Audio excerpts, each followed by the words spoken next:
छठ माता की जय हो। आज हम सुनेंगे उस पवित्र कथा को जिसके बिना छठ का पर्व अधूरा है। यह वही कथा है जो बताती है कैसे छठ माई की पूजा का आरंभ हुआ, क्यों सूर्य भगवान के साथ उनकी आराधना की जाती है और कैसे माता छठी अपने भक्तों की हर मनोकामना पूर्ण करती है। कहते हैं जहाँ श्रद्धा हो वहाँ भगवान स्वयं आ जाते हैं और जहाँ भक्ति हो वहाँ चमत्कार भी घटता है। छठ पूजा भारत के सबसे प्राचीन त्योहारों में से एक है। यह केवल एक पर्व नहीं बल्कि आस्था, संयम और सूर्य उपासना का महापर्व है। सूर्य भगवान जो जीवन दाता हैं, जो प्रतिदिन उगते और अस्त होते हैं, उन्हीं की उपासना से छठ पर्व की शुरुआत होती है। परंतु क्या आप जानते हैं छठ माई कौन है और क्यों उन्हें सूर्यदेव की बहन कहा जाता है? पुराणों में वर्णन है कि छठी माई वास्तव में ब्रह्मा की मानस पुत्री है और उन्हें षष्ठी देवी कहा गया है। वह संतान की रक्षा करने वाली देवी है जो बालक के जन्म के छठे दिन उसकी कुंडली लिखती है, इसलिए उन्हें छठी माई कहा गया। जब सृष्टि की रचना हुई तब ब्रह्मा ने सूर्यदेव को जीवनदाता बनाया और उनकी शक्ति के रूप में षष्ठी देवी को प्रकट किया। सूर्य की किरणों से जब पृथ्वी पर जीवन उत्पन्न हुआ तब छठी माई ने उसे फलने फूलने की शक्ति दी। इसलिए छठ पर्व पर सूर्यदेव और छठी माई दोनों की संयुक्त पूजा की जाती है। भक्त सूर्य को आध्वर्य देते हैं और छठ माई से संतान सुख, आरोग्य और समृद्धि की प्रार्थना करते हैं। पुराणों के अनुसार एक बार राजा प्रियव्रत और उनकी रानी मालिनी अत्यंत दुखी रहते थे क्योंकि उनकी कोई संतान नहीं थी। उन्होंने वर्षों तक यज्ञ, तप और दान किया, परंतु उन्हें पुत्र नहीं हुआ। दुखी होकर रानी ने एक दिन आत्मदाह का निर्णय लिया। उसी समय आकाश से एक दिव्य नारी प्रकट हुई। वह थी षष्ठी देवी, ब्रह्मा की पुत्री। देवी ने कहा, रानी मैं छठी माई हूँ, मैं ही संतानों की रक्षक हूँ। यदि तुम श्रद्धा से मेरी पूजा करोगी तो तुम्हें सुंदर पुत्र की प्राप्ति होगी।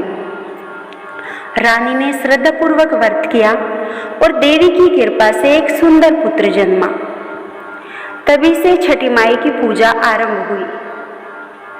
यह दिन था कार्तिक शुक्ल षष्ठी और तभी से इस दिन छठ पूजा मनाई जाने लगी। एक और कथा है जो महाभारत से जुड़ी हुई है। कहते हैं जब कुंती युवा अवस्था में थी तब उन्होंने महर्षि दुर्वासा से एक वरदान पाया जिससे वे किसी भी देवता को बुलाकर संतान प्राप्त कर सकती थी। कौतूहलवश उन्होंने सूर्य देव को याद किया और सूर्यदेव उनके समक्ष प्रकट हुए। उनके तेज से कुंती गर्भवती हुई और उन्हें कर्ण नामक पुत्र की प्राप्ति हुई, परंतु अविवाहित होने के कारण कुंती ने भयवश उस बालक को नदी में प्रवाहित कर दिया। उसी समय सूर्यदेव ने कहा, कुंती यह वही पुत्र है जो मेरी छाया से उत्पन्न हुआ है। मेरी उपासना करोगी तब मैं तुम्हारे सारे दोष मुक्त कर दूंगा। तब कुंती ने सूर्य को आध्वर्य दिया और उसी विधि से सूर्य उपासना का जो कर्म था वही आगे चलकर छठ पर्व के रूप में प्रसिद्ध हुआ। वाल्मीकि रामायण में भी उल्लेख है कि जब भगवान राम और सीता माता अयोध्या लौटे तब राम राज्य की स्थापना के बाद सीता माता ने कार्तिक शुक्ल षष्ठी को छठ व्रत रखा। उन्होंने सूर्य भगवान की उपासना की और राज्य की समृद्धि, पति की दीर्घायु तथा प्रजा के कल्याण की कामना की। तभी से छठ पर्व जनमानस में लोकप्रिय हुआ और हर स्त्री ने यह व्रत अपने परिवार की भलाई के लिए रखना शुरू किया। छठ व्रत 4 दिनों तक चलता है। यह कोई साधारण व्रत नहीं बल्कि आत्मशुद्धि, संयम और निष्ठा का प्रतीक है। इस दिन व्रती गंगा जल से स्नान कर सात्विक भोजन ग्रहण करते हैं। यह शुद्धि का दिन है। इस दिन व्रती पूरा दिन निराहार रहते हैं और सूर्यास्त के बाद गुड़, चावल की खीर और रोटी का प्रसाद ग्रहण करते हैं। शाम के समय डूबते सूर्य को अर्घ्य दिया जाता है। घाटों पर दीपों की ज्योति से दृश्य दिव्य हो जाता है। सुबह उगते सूर्य को अर्घ्य देकर व्रत पूर्ण किया जाता है। व्रती जल में खड़े होकर सूर्य को प्रणाम करती है और परिवार के कल्याण की प्रार्थना करती है। कहते हैं जो मन से छठ माई की पूजा करता है उसके जीवन से दुख सारे दूर हो जाते हैं।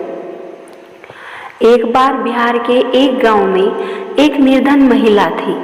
उसका नाम सरस्वती था। उसकी कोई संतान नहीं थी, पर वह प्रतिवर्ष छठ माई का व्रत करती थी। एक वर्ष जब वह व्रत कर रही थी, अचानक उसकी तबीयत खराब हो गई। सबने कहा व्रत मत करो, तुम्हारी इससे जान भी जा सकती है, लेकिन उसने मना कर दिया। उसने कहा मैंने माई से वादा किया है, अब चाहे प्राण जाए व्रत तो मैं अधूरा नहीं छोड़ूंगी। उसी रात छठ माई उसके सौपन में आई और बोली, बेटी तुम्हारा विश्वास अमर रहेगा, अगले वर्ष तुम्हें पुत्र प्राप्त होगा। और अगले वर्ष सचमुच ऐसा हुआ। तभी गांव वालों ने कहा जिनके पास आस्था है उनके लिए माई कभी दूर नहीं रहती। छठ पूजा न केवल धार्मिक बल्कि वैज्ञानिक दृष्टि से भी बहुत महत्वपूर्ण है। सूर्य को अर्घ्य देने से शरीर में ऊर्जा का संतुलन बना रहता है और पानी में खड़े होकर सूर्य की किरणें त्वचा से होकर विटामिन डी का निर्माण करती है। जब मनुष्य उपवास रखता है तो उसका मन और शरीर दोनों शुद्ध रहते हैं। यही कारण है कि छठ पर्व में संयम और सादगी का विशेष महत्व है। छठी माई केवल संतान देने वाली नहीं बल्कि वह हर मनोकामना पूर्ण करने वाली देवी है। बस उसकी शर्त एक है कि पूजा में दिखावा न हो बल्कि सच्ची भक्ति और विश्वास होना चाहिए। सूर्यदेव और छठी माई के आशीर्वाद से जीवन में सुख, स्वास्थ्य और शांति प्राप्त होती है। हे छठी माई, हमारे घरों में हमेशा सुख समृद्धि बनी रहे, हमारे बच्चे हमेशा स्वस्थ रहे और हम सबके जीवन में भक्ति का प्रकाश हमेशा बना रहे। जो भी भक्त श्रद्धा से छठ माई का नाम लेता है उसके जीवन की हर अंधेरी राह पर उजाला हो जाता है। जय छठी माई की, जय सूर्य भगवान की।